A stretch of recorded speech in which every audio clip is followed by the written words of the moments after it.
Grandma stopped by for a surprise visit and brought her best household tips with her.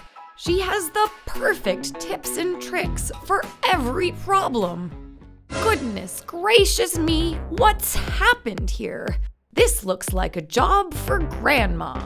Everyone knows about this miracle product, and luckily, Grandma has it right here. Just use some dish soap and boiling water, and the pot practically cleans itself. A few burnt pots and pans can't stop Grandma. But what is that? Oh, good. Grandma also has the solution to this problem in her pocket. Oh my goodness! Is that supposed to be white?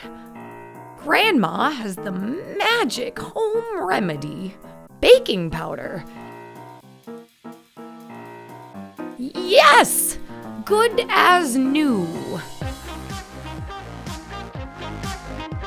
Oh, you little rascal. Not this, too. But there's no need to fear.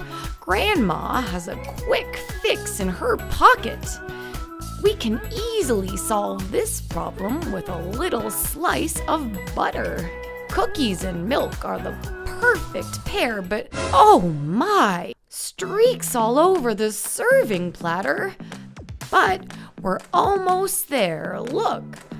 Squeaky clean. And now we can start spoiling ourselves rotten. Oh no, not again.